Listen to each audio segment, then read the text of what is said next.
No, it's saying stand by. Stand by. Oh, go. Oh, hello. How you going, everyone? It's Chris from Wave of Action. Got the delightful Pete, and today we're having a chat about spirituality with Dave Wright.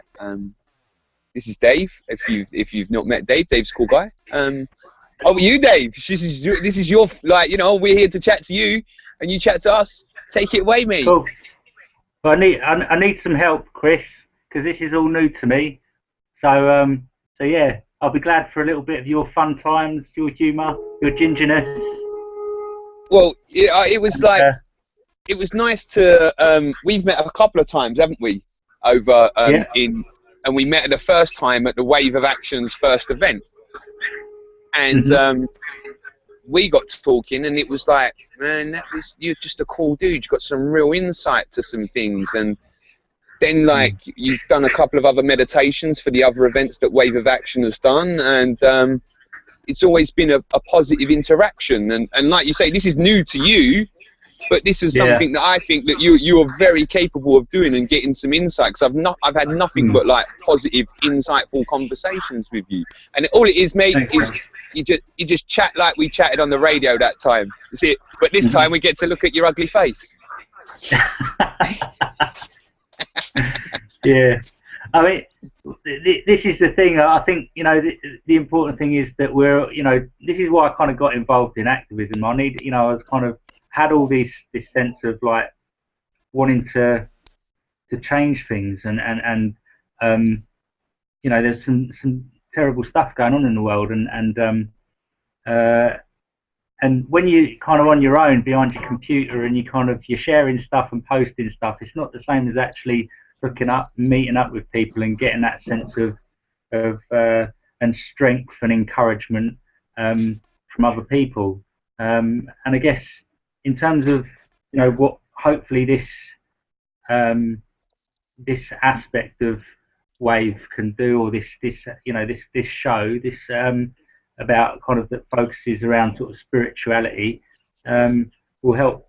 You know, we can sort of have discussions and talk about how, you know, how we empower each other, and you know, and how, you know, looking at sort of like the psychological, you know, introspective stuff around activism, you know, themes such as like compassion and solidarity and ethics, you know, ethics and values. You know, we all know that you know, the way, you know, the people in Palestine have been treated, you know, is shocking. But what is going on there? You know, what is it that you know, is going on in the psyche of these kinds of oppressive regimes? You know, and kind of looking at the kind of the spiritual aspect of that. You know, looking at, you know, how we can be empowered by things like meditation. You know, and obviously, you know, you mentioned you know, the meditation flash mob when we first kind of hooked up and met together, and we had that first Wave of Action in Trafalgar Square, and how we were able to sort of connect through meditation and sort of come on and operate on a basis which was and wasn't put in to other people. And I think that's what spirituality has to offer activism, really, is that sense of being connected with ourselves and not being threatening to other people. So being able to get a message across in a way which is true, which has integrity, and which people will be interested in and will intrigue them. So yeah, hopefully we can do, you know, from some guided meditation. It's something that I've been doing for quite some time. Meditation is very important to me. But yeah, I'm any sort of suggestions is helpful. It's good to have people to ask questions and drop stuff in, you know. But yeah, this is all very new to me. I've got my salt lamp. I've got my Tibetan salt lamp. You know, this is good. I've got my incense going, you know, and I've got my my Tibetan bowl. You used that wave, didn't you? Yeah. Yeah. So and of course everyone knows that. After hearing yours, I bought one of those for my brother after hearing yours. I fell in love with it. You got one? Well, I gave it my brother. I've got to get another one now. My brother is in school. Hello? Hang on. You cut out. My brother is meditating and things, and it come, and I thought he'd really love it. I mean, I loved it, but I knew he'd really love it, so I took it round to him, and I'm going to get myself one again. You get you get all different sizes. Like this is quite a small one. I only got a small one. Yeah, his was quite big. His was about like that. Okay. Yeah, you get like big. Yeah, Dave suffers from bowl envy quite dramatically. From what? Bowl envy. Bowl envy.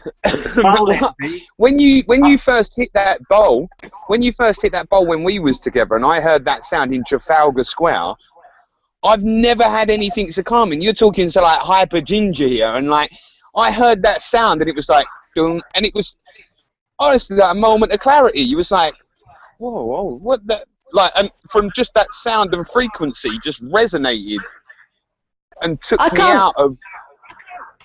I can't believe how quiet it was. You know, you in the middle of London, sat round in a circle meditating with a load of people, and how calm and peaceful the whole place just came. That tone was lovely. Yeah, it really did set the tone, just like, wow, all of a sudden. And I've recently seen some massive, huge versions of that on, I was just zoning out, I needed some drivel, so I watched Storage Hunters, and Barry from Storage Hunters found these big things, and he was like, as soon as he picked it up and he pulled the donger out of it, I won't call it a donger, I don't know what to call it, but I'll call it a donger. A donger's fine. Donger's fine, I like donger. Mm. As soon as he picked the donger up, I was like, oh, that's a bigger version of what Dave had, and then he hit it a couple of times. I was like, wow. But then I went on a wander and found the even bigger versions. I wonder what they're like, because the thing that surprised me is when I tested my brother's one out, is how much they vibrate. You know, you stop doing it and then you touch the bottle and it vibrate. I was surprised how much the vibration was in him. Yeah, you were kind of you was cutting about a bit. Breaking. I'll go out. I'll go back in again. Well. Yeah, Dave, she's just gonna restart herself and like come back in. Hello. Yeah, it's cool. I'm here, Dave. Oh, it's all right. Yeah, cool. She was saying about like that, how they resonate so much, and I was exactly the same with that. I couldn't believe how much the actual tone within the world resonates so much. Well, this is the science behind it, is that it emits a frequency that that when it reaches the brain, it kind of synchronizes the brain waves, the left hemisphere and the right hemisphere. And when the left and the right, because we're very sort of left brain dominated, you know, the left brain is very much about linear thinking, you know, past and future orientation. You know, people working in an office, like, you know, will kind of be very much dominated. You know, it's about categorization and labeling and conceptualization. That's the left brain, and there's kind of in spirituality it's talked about quite a lot that we're a left brain dominated culture, and therefore we need to kind of bring it back into balance, because the right brain is very much about the positive emotions, empathy, and present moment awareness and spatial awareness, and we need to kind of rebalance things a little bit. And the bowl, I'm told, actually that left and right brain into more sort of harmony, into resonance, and then I think there've been studies that show, kind of hook monks up to, these, the electrode things on the head, and show the kind of the brain activity, and it shows kind of like coherent brain activity between right and left hemispheres. So yeah, this is, it is used in like meditation practices by psychotherapists, counsellors, healing. That you find loads of stuff on YouTube actually. Tibetan singing bowls, they're called, or Tibetan meditation bowls, and it's good to listen to if like you find it difficult to wind down at night time, or in the morning, in the car on the way to work or something, or on the way home. But yeah, always in the morning I have about an hour of meditation, and I ring some of that out. The kids love it as well. Like they love the sense just of being able to kind of be a part of like bringing about this sound, which is like really soothing. And I remember when I fell over about a week or so ago down some steps. Like I really hurt myself, and I had my daughter. She came and she started ringing this for me because she knows it's like soothing and healing. So it's it's cool. It is cool. I mean, I do love it. Does that morning meditation? Oh, P, your headphones are rebounding. Like P has this thing. It's just that every time she has to come in and out, she has to re-plug in. When the other day you was just talking about your meditation there in the mornings and stuff like that, it was funny because I happened to see something the other day that unfortunately I'll never be able to unsee again, Dave. And it goes along the lines of maybe you and a colourful band singing. Is that part of your meditation routine of you driving along in your car, maybe looking like a bit of Jimmy Somerville, but not? Singing Shiva. Now, if you want to start about Big Cook and Little Cook, my man, I got a bone to pick with you. I must admit, it was very refreshing. I did feel refreshed. I wasn't laughing at you. I was laughing, like I could feel your positiveness and just that you was in that moment and enjoying what you was doing. It didn't matter where you was or what you was doing. It was just you was in that moment, and yeah, it was quite refreshing. It did make me laugh. Do you know that is one of the most important things you can do? Is sing, no matter how bad or good you are, just walk around singing, especially with babies and young children, because it gives them the confidence to try, so that they don't feel stage fright in trying to sing or music or anything like that, that they will just let go, and because they see other people around them doing it. But this day and age, how many people do see their parents or relatives standing around singing? Because they're all too worried about what they look like. Absolutely, yeah. And I think that's part of the issue in society. We come into the kind of the issue, which is the ego, this sense of like, this self-image that people are so invested in, they harbour, and it's like, there's always that unconscious like commentary going on that a lot of people are not even aware of, but it's like it manifests as like fear of like, oh, I can't do that, I can't really be myself, I can't really laugh at myself, or I can't get up on the stage and dress up in funny women's clothing, like I've done on a few holidays. It's kind of, people are not, they're not able to let themselves go, are they? And no. I certainly was in that case. Some people really believe their own narrative, and that's when life gets dangerous, when you actually start believing your narrative in your head about what you are, rather than what you actually are. Because we all have an egotistical side that gives a narrative of we're this, that, and the other, and some people get too caught up in that they can't let go of that. They have to keep up their pretense, and they can't just be free. Dance in the rain. I know it's a corny thing, but it's great being. I love walking in the rain. I always have done ever since I was a child. I'd go out and walk miles in the rain. It's funny you mention that. I went out barefoot. I love barefoot walking. Yeah. And sort of just walking. I took my dog for a walk, and it was absolutely pissing it down. And I took my flip flops off, and walked through the grass, and there was other dog walkers, and I'm sure they must have thought I'd just escaped from the local mental health unit. But I was, I just like, it's liberating just to kind of, all these kinds of boundaries that people create for themselves. Oh, I can't go out in the rain. It's wet. All right, so you get wet. It's quite liberating just to kind of be able to let yourself go in, and it's you're talking about the narrative as well, which is it's nothing. I think there's nothing wrong with having like a loose. We've all got to have like a loose sense of separate, being a separate individual, and having a loose sense of like personality and being able to express that, and I think where it becomes a problem, where it becomes egotistical, is when there's you're kind of doing too much thinking, too much over analysis about how other people, how you're coming across, how other people are perceiving you. I think that's where probably too much investment in doing stuff to get likes, and we also, know a few people. It can have the opposite effect, though. Say that again.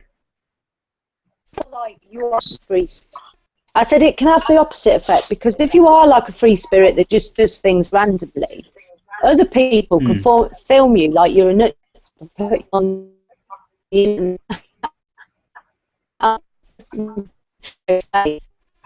Maybe as a free spirit you don't want to be on display too much. You just do it for the moment. You're not doing it because somebody might film it. Somebody's happened to film it. It can have the opposite effect on some people, this like age, I think. I didn't really catch some of what you said, because you were breaking up a little bit. Is that better? Or do I need to come in? And I was just saying that in this day of like age, if you are a free spirit and you do something, some people can film that and put it up. I mean, I've seen people dancing in the rain and things like that. No one ever stops to think that that's her personal moment. Maybe she doesn't want the whole world watching her dancing in the rain. Absolutely. It can have the opposite effect for some people crave it, some people just like go where we cameras. Yeah. And I think Hello. Chris. He's looking very static. I know he's gone now. Yeah, he has.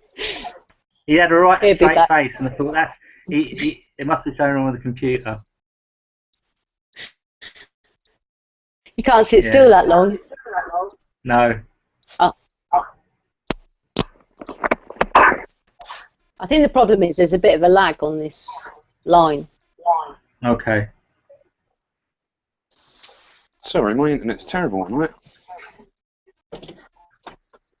Well, I've got quite a good connection. Just don't boast. That's not very spiritual. So not only are you connected spiritually, you're connected like your internet's better than mine. So what? You're making yourself better than what I am now? Yeah, make me feel even more inferior. You said it, mate. You said it. So where are you going? Are you wandering about your house now? Well, no, I'm just going to stay downstairs because I think it's my router that's more the problem than my new phone. I don't know why. Okay. I'll just do it that way. He's going to sit on top of his router. I'm going to be like hugging it like this. Like, just stay with me. I'm plugging into my Wi-Fi. But just like when you was just saying, like before I cut off, you was just saying about like that spiritual, like letting go and walking barefoot and stuff like that. Now that's something that I wouldn't do. I wouldn't think about walking barefoot. I walk barefoot around the house, but I can't. I'm walking in the rain. It's like, why would I walk in the rain? I don't. Do you know? There's a country everybody doesn't go grey. The only thing that they could put it down to is they're all barefoot. They can put it down to what? You just cut out the last bit. They put it down to what? They're all barefooted. So they don't go grey hair because they walk barefooted. in this place in India, Wow. the whole village hasn't gone grey, so they did a study and they put it down to the fact that these people walked barefooted all the time. And if you think that most living things, apart from humans, have constant contact with the earth, and we do not have contact with the earth most of the time, it's blocked out. Now, reflexology and things like that, that's all in the feet. You know, maybe we are supposed to get some nutrients from our feet. Yeah. Well, there was a post that I saw, and I mean, there is a whole science to it that, you know, when you're walking barefoot, I mean, when most of the time in Western cultures we've got like a barrier between us and the earth, and when you're barefoot and you're connecting with the earth, like without anything in between, you're picking up positive electrons and resonance. So you've got the Earth's resonance, which is like electromagnetism. So there is a science to this. So you've got the electromagnetic field of the Earth. Is Dave breaking up there for you, Pete? Or is that me? Yeah, Dave's breaking up a bit. There you go. Okay. Yeah. Try again. There you go. Now you can start again. Yeah, the science. Yeah, you was talking about the science and the connection between the ground and that. Yeah. So basically, yeah, there is a, you know, the suggestion that it's the, you know, stuff that comes between us and the earth, you know, in the rubber soles of our feet. We're not connecting properly with the earth. I went to see a talk actually by Dr. Ian Crane who talked about this, and he said that, you know, the earth has a resonance, what we call Schumann resonance. The Schumann resonance is, and it's like the electromagnetic field of the earth.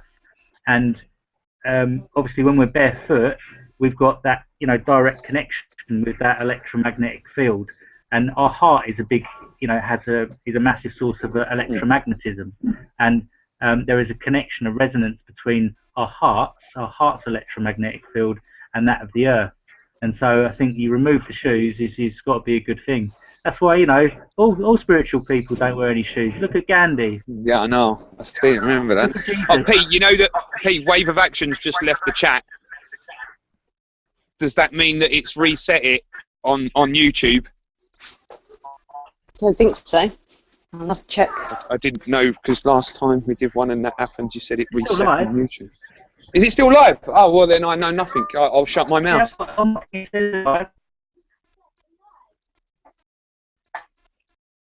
Oh, that's cool then. It was just the other logo dropped out. Hey, what is it with everyone dropping out tonight? It's having loads of...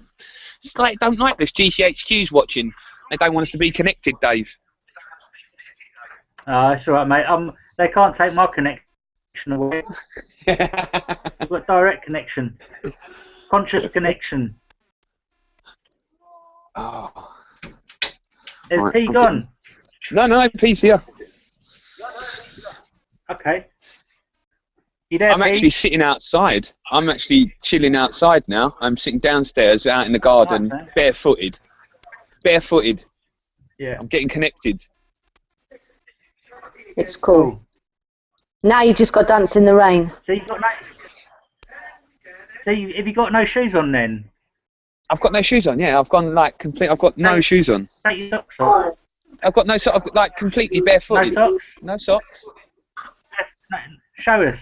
Show us your feet. Yeah, you weirdo. I want to see your feet. Show me your feet. Why don't you? I want to see them. Have you got any toe caps? Let me see those pinkies. Go on, move them for me.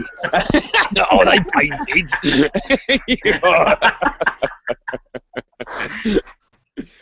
Yeah, no. I'm purposely come downstairs. I put a jacket on because it's getting a bit nippy. Because it's like. Yeah. Oh, speaking of like connectivity and being outside, that reminds me. What last night? That big super moon. The moon was massive over here. Yeah, I had a gaze, and I was up quite late because I didn't have work today, and the light that was coming in was like whoa. But yeah, it was massive. Last one of the year. Mm-hmm. Yeah, it was nice. We went out for a walk, and we got some photos, and it was. Photos don't really do it justice in the the direct experience of it. Mm. You know, so yeah, it's nice. It's a good meditation actually to like look up at the sky You there? Yeah. It's good meditation to like look up at the sky, and you know, especially if like people can become very sort of orientated around what's going on for them, what's going on in their lives and their individual personal problems. To actually just look up at the sky and then appreciate that's infinite, vast space out there, and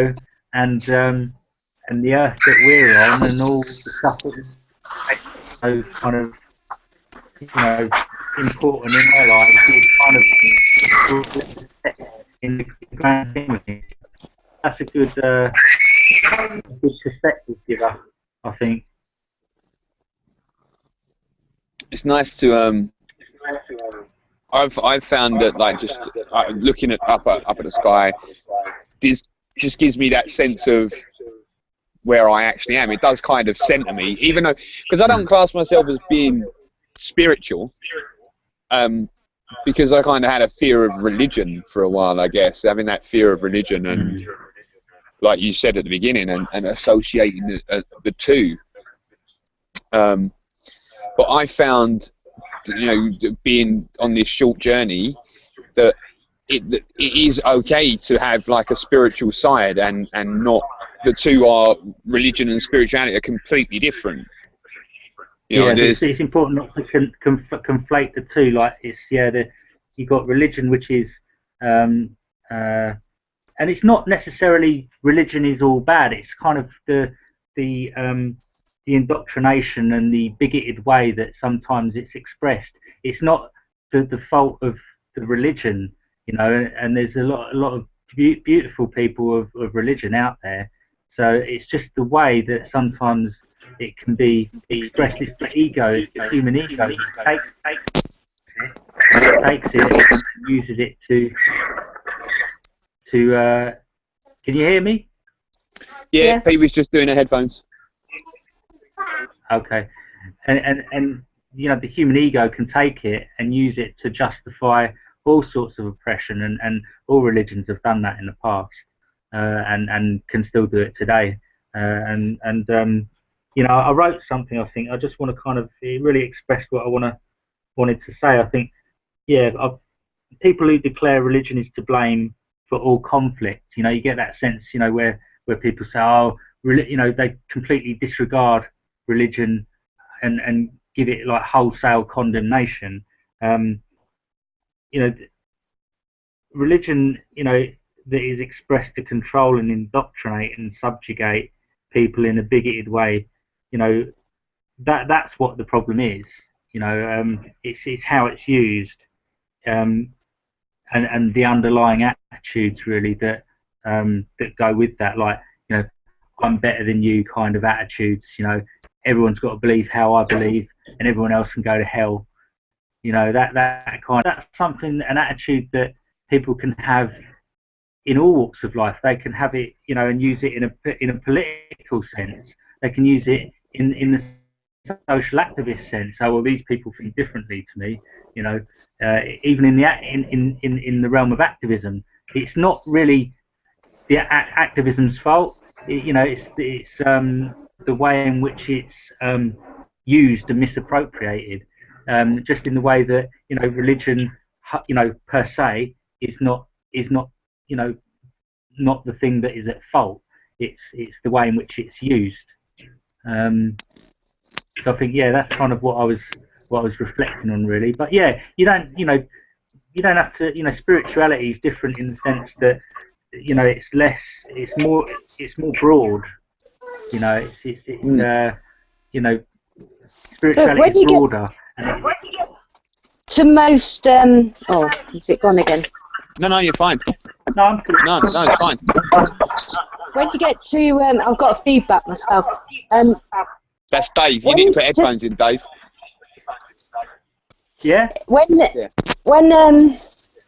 you get down to most religions, do you not think that the basic message is to be kind and to do what is in your heart? That is right. Yeah. But we all argue over religion. I always thought that. That is the crutch of most religions across the board. That's their basic message. So they've got different ways of telling their story, and maybe different people in different parts of the world need different stories because, you know, they've got different ways of life and what have you. But the basic rule, and the only rule I think that any of us should be living by, is to be kind and to do what's in your heart, to be right. If you are mentally ill, you might not know it to be right, but then you're not really wrong because you're ill, you know.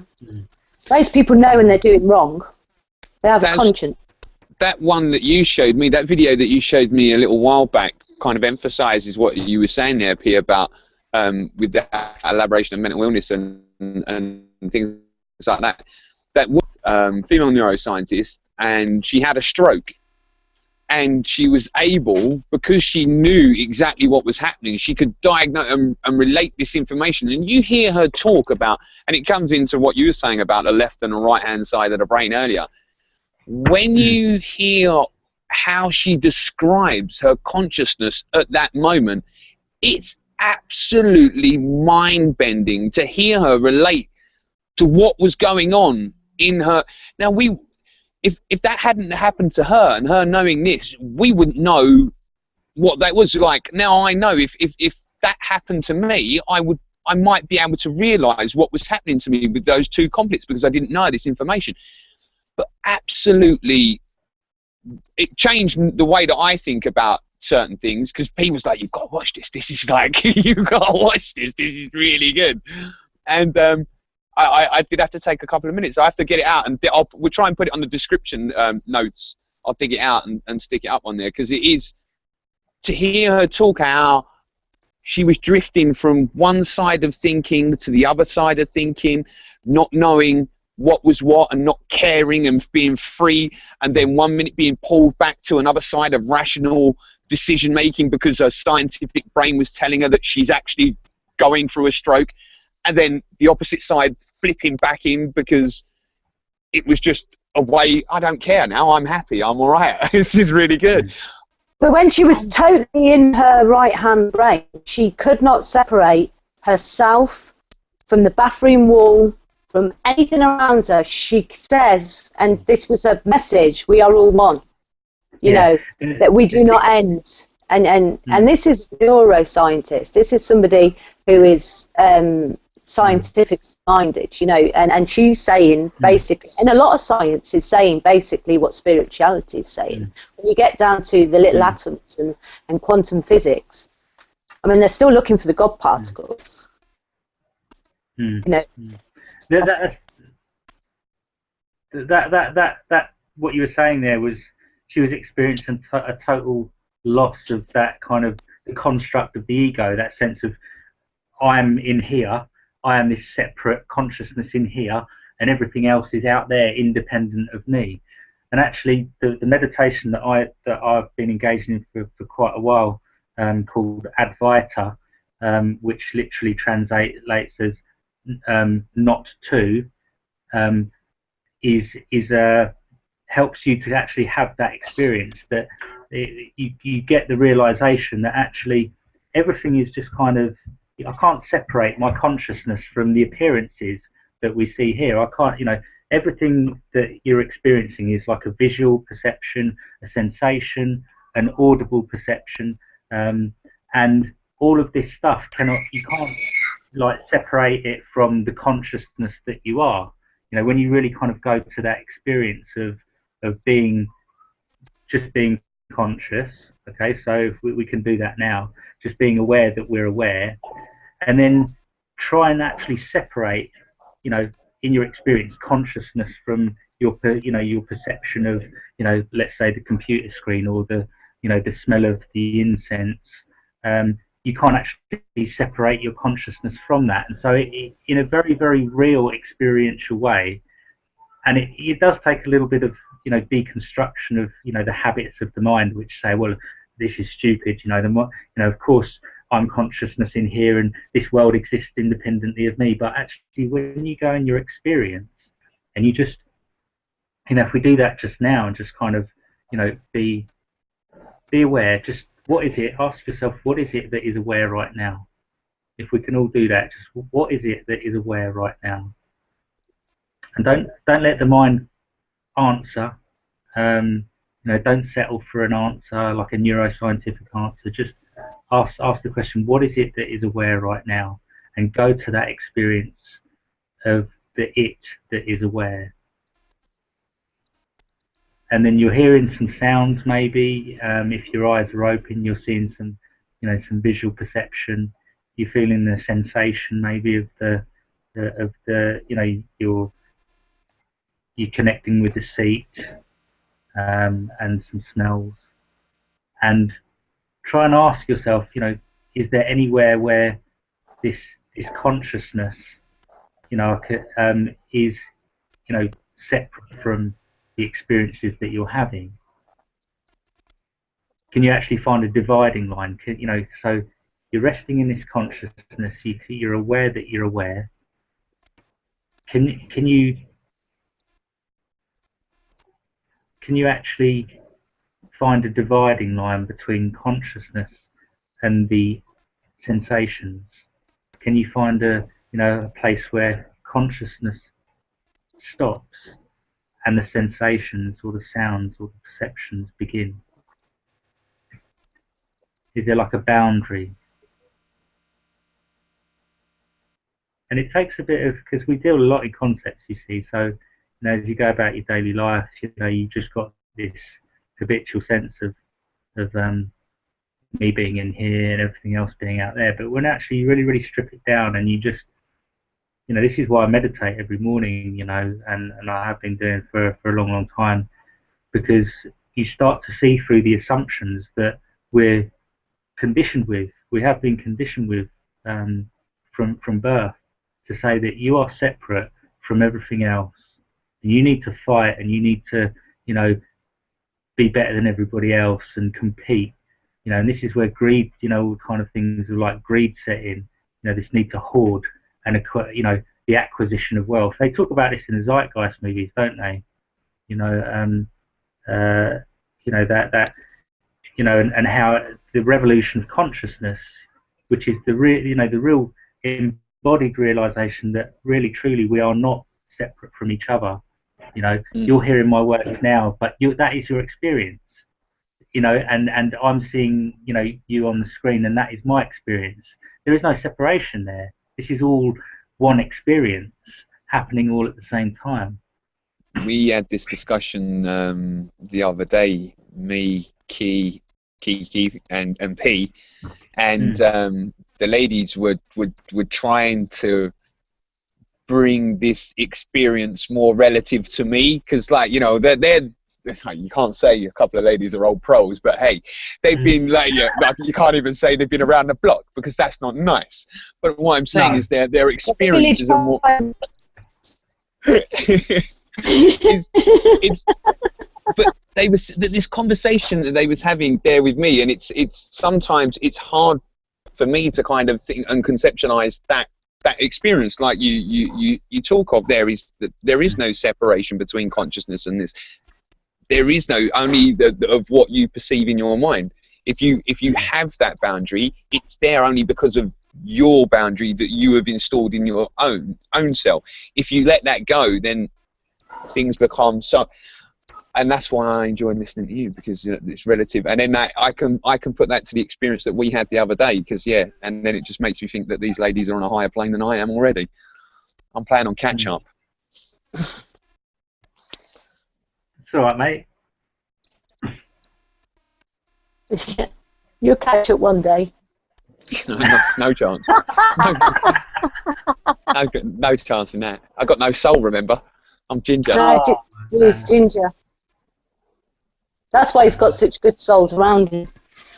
Yeah, I need to suck the life out of them. I need reducing, leaching your essence and your consciousness from your. You're getting a bit of a the thing is, Chris, ever since I met you, right, you've got a sincerity about you, and that's what's important. You know what I mean? And what I really like is you listen, and you really try and take on board with an open mind. And I think that's the way of progress, really. People are, I never made progress all the while that I thought I knew it all, and I wasn't open to learn or you know, I was seeing a lot of suffering because of that. I knew how to run my life, you know, and and I felt very separate from, and you know, and there, you know, the ego was very strong in me at that time, and you know, and that kind of manifested in lots of different ways, trying to alleviate myself from you know, the suffering that I was going through, you know, addiction, you know, addictive sort of behaviours, and you know, so it wasn't until I had kind of a sense of like openness, like I was willing to kind of try and connect with something greater. I was willing to have an open mind to entertain, you know, other people's perspectives. It wasn't until then that I actually started to get some relief from some of like the inner, you know, inner sort of conflict and suffering that I was, you know, I'd been going through in my life, you know. So one of the things. Carry on. No, Pete. No, you carry. I was going to say, one of the things that I try and tell Chris is that you can, when you first start, you push a lot of things away. You know, you think, oh, that's mumbo jumbo, things come your way, and then it's not long, but they just won't go away. They just keep coming back up and keep coming back up, and you eventually look at it and you're like, why didn't I look at this the first time it come up? Sometimes you're not ready, you know. Sometimes you need a bit more time and then you're ready to look at it. But one thing that I will say is, you know, never poo-poo anything straight off the back. You know, it's very easy in this game. There's lots of information flying, but you know, take some time, look into it yourself, see if it's for you. Don't necessarily just brush everything off, because you'll find often the things that you've brushed away in the beginning, you're going back to in a year. I like that fact with you guys, especially working with P and G, that they're teaching me not to push everything away. Now, like normally I would be that dismissive, I would be that negative side, and not you know, the boundary of consciousness of me, my own limitations of not having the full extent of the story is only holding myself back. You know, no information is bad information, only what you attain the information to be in your own perspective at that time. So if I limit myself, like Pete says there, and not listen to the information and just cut that off and like, yeah, whatever, I've already formulated my opinion and my boundaries been set, and I'm not going to go forward. I'm not, you know, and like Pete says, it's going to be that roadblock. You're going to go around it, and then all of a sudden you're going to go full circle and come back to it. Because I have noticed exactly what she has said there. I've noticed it on a few things that I have just, no, whatever. Still in that mindset of just, no, I'm not even entertaining it, and come back round to it, and it's been like, okay, I'm wrong now. It's like Dave was saying earlier about social conditioning. You've had so much social conditioning, it's very hard to just accept this. You've been brought up very black and white, that this is right, this is right, this is right. And as children, we probably haven't challenged as much as we should have. And then when the information comes, you're still very much backed by your old school learning, because that's all you know. And until you've opened up and accepted to look at other people's learnings, will you grow? Yeah, absolutely. Yeah, that's bang on. Yeah, so we all do. We all do grow every day, you know, one way or the other.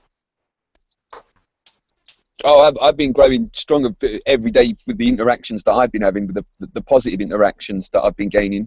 That's it's like going from doing so much videos and doing stuff out there, and then I think I've needed to take a step back to start concentrate, and like, you don't want to say it because it's like egotistical. I need to concentrate on myself for a bit. I need to get my head in and around things. I need to understand things before I could go and talk again, before I'm open and ready to be, you know, full on, let's go again. I've restocked, I'm ready to go, because I thought I got into a rut after a while and kind of closed-minded down and met the girls, and it was like, no, Ginge, come on, you've gone into a preset condition again, and then found you as well, Dave, and then it's like that spiritual side of like, right, no, you've got to, there's not you got to, but there's this other side of you just need to let go a little bit more and think of things in a different way. And that's, I think, coming into a movement of of activism and seeing spirituality and still being nervous and preconditioned. That's, you know, that's that fear factor. And like ego, it's like, am I really willing to let my ego go? Am I still holding on to it? Am I prepared to say, no, let it go, deal with that? I've definitely learned being in the moment more from being around these really people that live in the moment and are so consciously aware. And still, I thought I was quick-witted and lived the moment. I've been around people that really do embody that, and you can only then reflect back and look at how you can only improve yourself. Well, that's an amazing quality to have. That's fearlessness. That's, you know, bravery, courage. That's all type of morality that they have, compassion and empathy. And you're like, what? That's not, how'd you get on that level, man?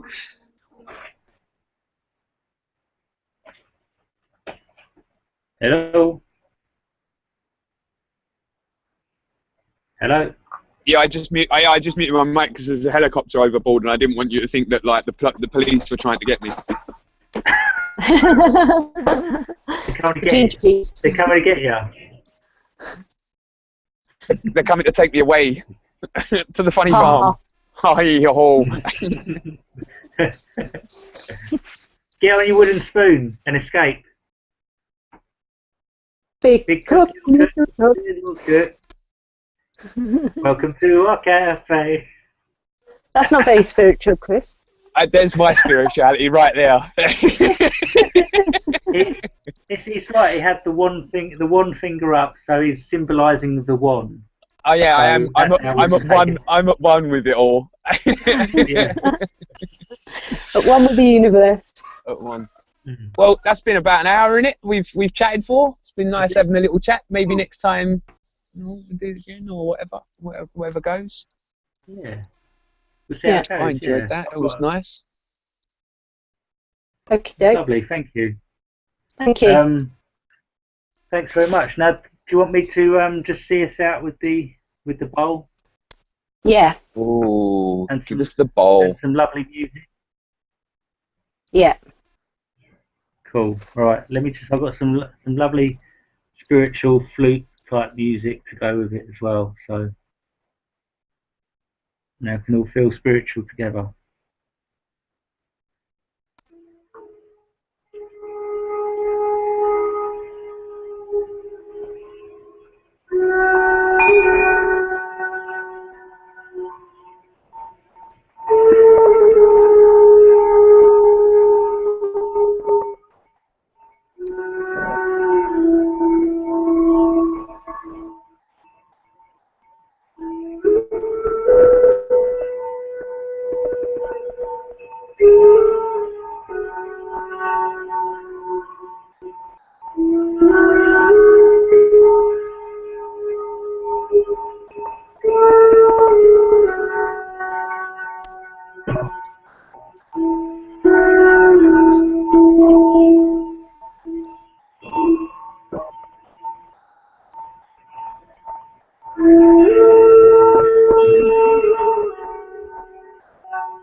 Oh.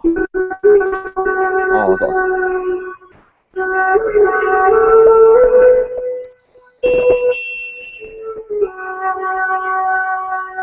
Thanks, guys. No problem, Dave. Thank you, brother. I'm nice and relaxed now. Nice one. See ya. Bye.